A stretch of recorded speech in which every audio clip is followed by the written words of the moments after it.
শীতকাল কিন্তু ভারী মজার। মোটামুটি সারা বছরই এই সময়টার জন্যই ওয়েট করে থাকি। কি দারুণ মজার মজার খাবার এই সময়তেই খেতে পারি। আর তার মধ্যে মেথি শাক ভীষণ প্রিয়, যেমন উপকারী তেমনই টেস্টি। আজকে বানাচ্ছি মেথি আলুর মশলা পরোটা। জানি সবাই আমরা মেথি পরোটা খেয়েছি, তবে এই রকমভাবে আলু মেথির পরোটা এটা কিন্তু একদম নতুন ধরনের। তো চলো বানানো শুরু করা যাক। আমি অস্মিতা, সবাইকে ওয়েলকাম অস্মিতাস করায়। তো এখানে নিয়ে নিতে হবে মেথি শাক। আর এখন মার্কেটে অনেক টাটকা টাটকা মেথি শাক কিন্তু পাওয়া যাচ্ছে। আর এখানে কিন্তু কস্তুরি মেথি দিয়ে করব না, যেটা শুকনো মেথি শাক যেটা হয় সেটা দিয়ে না, একদম এরকমই টাটকা মেথি শাক নিয়ে নেব, সেটা দিয়েই আমরা তৈরি করে ফেলবো। আর এখানে মেথি শাক যতটা পর্যন্ত নরম থাকবে, মানে আমি বলতে চাইছি যেটা ডাঁটটা আছে সেই ডাঁটেরও যতটা নরম থাকবে সেই পর্যন্ত আমরা এটাকে খুব ভালো করে ছাড়িয়ে নেব। এবার শাক তো এটাকে মিনিমাম 3 থেকে 4 বার কিন্তু খুব ভালো করে ধুয়ে নিতে হবে, যেহেতু মাটির কাছাকাছি থাকে, তো সেই জন্য 3 থেকে 4 বার জল দিয়ে ঝরিয়ে ঝরিয়ে কয়েকবার ধুয়ে নেব। ধুয়ে নেওয়ার পর এটাকে এবারে এর মধ্যে যে জলটা আছে, যদিও জলটা ঝরিয়ে নিয়েছি, কিন্তু তার মধ্যেও যে জলটা আছে সেই জলটাকে কিন্তু একদম যতটা সম্ভব শুকিয়ে নেওয়া যায় শুকিয়ে নেব। এটা না হলে পরে যখন আমরা পরোটাটা বানাবো না, তখন কিন্তু প্রবলেম হয়ে যাবে। আর এটা কিন্তু রোদে কখনোই দেব না, ঘরেই ফ্যানের হাওয়াতে একদম ঝরঝরে করে এইভাবেই আমরা এটাকে শুকিয়ে নেব। এবার শাকটাকে যেমন আমরা শাক খাই সেইভাবেই যতটা সম্ভব এরকম ছোট ছোট কুচি কুচি করে কাটা যায় ততটা সম্ভব কুচি কুচি করে কেটে নেব। দু একটা শাক এখনও দেখা যাচ্ছে যে তাকিয়ে রয়েছে, তো সেগুলোকেও কিন্তু একদম এইভাবে কুচি কুচি করে কেটে নেব। এর মধ্যে নিয়ে নেব আটা। আমি আটা দিয়েই বানাচ্ছি, চাইলে পরে ময়দা দিয়েও বানানো যেতে পারে, তবে আটা দিয়ে বানানোটাই বেশি ভালো। এবার তার মধ্যে নিয়ে নিলাম 1 চামচ বেসন, আর তার সাথে নিয়ে নেব নুন, অল্প পরিমাণ নিয়ে নেব হলুদ, আর নিয়ে নেব লাল লঙ্কা, যেটাকে একটু রোস্ট করে একটু গুঁড়ো করে নিয়েছি। একসাথে সবগুলোকে মিশিয়ে নেব। আর বেসনটা দিয়েছি কারণ বেসনটার মধ্যে দিলে কি হবে, খুব তাড়াতাড়ি জলটা টেনে নেবে। আর এর মধ্যে যেহেতু বেসন দিয়েছি সেই জন্য কিছুটা নিয়ে নিলাম জোয়ান। এবার অল্প 1 চামচের মতো নিয়ে নিলাম তেল, ছোট চামচের 1 চামচ তেল নিয়েছি, চাইলে পরে ঘিও দেওয়া যেতে পারে। জাস্ট একটুখানি এর সাথে খুব ভালো মতো করে সমস্তগুলোকে মিশিয়ে নেব।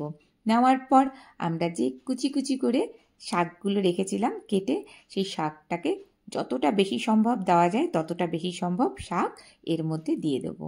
তো এবারে এটাকে আস্তে আস্তে করে আগে খুব ভালো করে মিশিয়ে নেব। প্রথমেই কিন্তু এটাকে জল দেওয়ার চেষ্টা করব না, কারণ যদি শাকের মধ্যে জল থাকে তাহলে বোঝা যাবে যে জলটা কতটা লাগবে। এবার আস্তে আস্তে করে এরকম ছিটিয়ে ছিটিয়ে জল দেব, দিয়ে তারপর সমস্তগুলোকে একসাথে জড়ো করার চেষ্টা করব এইভাবে। তারপর আস্তে আস্তে করে আবারও এরকম জল ছেটাবো, জল ছিটিয়ে ছিটিয়ে আস্তে আস্তে এটাকে মাখবো। এখানে আটা মাখার উপরেই কিন্তু ডিপেন্ড করবে যে পরোটাটা কেমন হবে।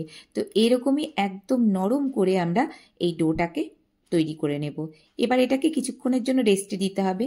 রেস্ট বলতে এটা মিনিমাম আধ ঘন্টা এভাবেই রেখে দেব। এরপর আরও কিছু জিনিস আমাদের লাগবে। তার মধ্যে নিয়ে নিলাম পেঁয়াজ। পেঁয়াজটাকে একদম ছোট ছোট, যতটা সম্ভব ছোট ছোট করে কাটা যায় ততটা সম্ভব ছোট ছোট করে আমরা এটাকে কেটে নেব। এরপর এর সাথে দিয়ে দেব কিছুটা ধনেপাতা। তো ধনেপাতাটাকেও তাই একদম ছোট ছোট করে কেটে নেব, নাহলে পরোটা বেলার সময় কিন্তু খুব প্রবলেম হয়ে যাবে। আর কাঁচা লঙ্কা সেটাও 2টো দিয়ে দিলাম, বাচ্চা থাকলে সেটা স্কিপ করা যেতে পারে। আর এর সাথে একটু কিছুটা নিয়ে নেব আদা, সেটাকেও জাস্ট এরকমভাবে গ্রেট করে নিচ্ছি। সেখানে আর আদা বাটার ব্যাপার নেই, এরকম গ্রেট করে নিলেই হবে। তো এইভাবে সবগুলো তৈরি হয়ে যাওয়ার পর আমি আলু 2টো সেদ্ধ করে রেখে দিয়েছিলাম। তো তখন তো অনেকটা গরম ছিল, ছাড়াতে পারিনি, সেই জন্য আলুটাকে আগে ছাড়িয়ে নেব। নিয়ে এবার আলুটাকে একটু গ্রেট করে নেব। এটা হাতেও মাখা যাবে, তবে গ্রেট করে নিলে মনে হয় ব্যাপারটা খুব সহজে তাড়াতাড়িও তৈরি হয়ে যাবে। এবার আলুটাকে গ্রেট করে নেওয়ার পর এর মধ্যে নিয়ে নেব 1 চামচের মতো নুন। নুনটা যদিও স্বাদ মতো, যে যেরকম খাও। আর 2 চামচ ভরে অবশ্যই নিয়ে নিতে হবে ধনে গুঁড়ো, 1 চামচ নিয়ে নিতে হবে জিরে, আর নিয়ে নেব হাফ চামচ চাট মশলা, চটপটি ব্যাপারটা আনার জন্য। এবারে যে সবজিগুলো কেটে রেখেছিলাম, ধনেপাতা, কাঁচা লঙ্কা আর পেঁয়াজ, সেটাকে এই সময়তে দিয়ে দেব। দিয়ে একসাথে খুব ভালো মতো আলুর সাথে মিশিয়ে নিতে হবে। আর ধনে গুঁড়োটা অবশ্যই দিতে হবে, যেটা আমি বললাম, কারণ আলুর মধ্যে যে জল ব্যাপারটা থাকে সেটা কিন্তু খুব সহজেই ধনে গুঁড়ো অ্যাবজর্ব করে নেবে। এবারে পুরটা তো আমাদের রেডি হয়ে গেছে। এদিকে আমি কয়েকটা লেচিও করে নিয়েছি, যে আটাটা মেখে রেখেছিলাম সেটা দিয়ে। তো এটাকে তেল দিয়েও বেলা যেতে পারে, তো আমি সিম্পল আটা দিয়েই এটাকে বেলে নিচ্ছি। যতটা সম্ভব পাতলা করে বেলা যায় ততটা সম্ভবই পাতলা করে বেলবো।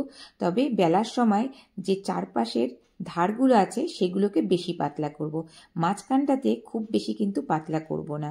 এবার পুরটা নিয়ে, মানে আলুর যে পুরটা বানালাম সেটা নিয়ে মাঝখানে বসিয়ে দিয়ে দুপাশটা খুব ভালো মতো করে ফোল্ড করে দিতে হবে, যাতে করে ফোল্ডটা খুলে না যায়। এরকম চেপে চেপে ভালো করে ফোল্ডটা আস্তে আস্তে করে করে দেব। দুপাশটা এভাবে নিয়ে সুন্দরভাবে এঁটে দেব। তবে এটা যেটা গোল পরোটা হয় সেই গোল পরোটাও বানানো যায়, তবে এটা আমার মনে হয় বেশি সুবিধাজনক, সেই জন্য এরকম চৌকো চৌকো যে হয় পরোটা সেই রকমভাবে আমরা বেলে নেব।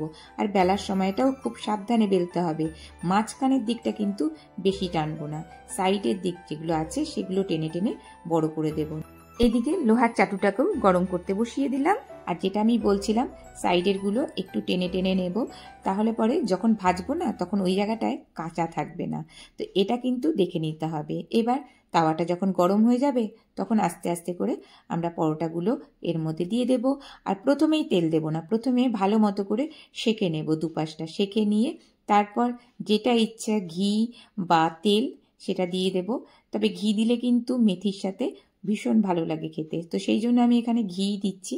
দিয়ে জাস্ট এপিট ওপিট করে একটুখানি এভাবে ভেজে নেব, যেমন আমরা পরোটা ভাজি ওভাবেই ভেজে নিতে হবে।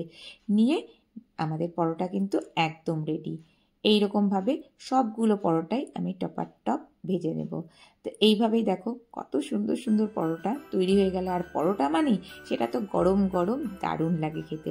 সকালবেলায় এরকম যদি জলখাবার পাওয়া যায় তাহলে তো কোনো কথাই নেই।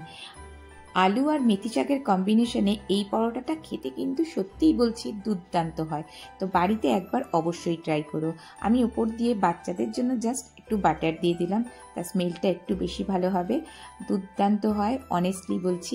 বাড়িতে অবশ্যই একবার ট্রাই করে দেখো। এই শীতে প্রচুর মেথি শাক পাওয়া যাচ্ছে, আর আমি এটা দইয়ের সাথে সার্ভ করছি। ওপর দিয়ে একটু চাট মশলা দিয়ে দিলাম।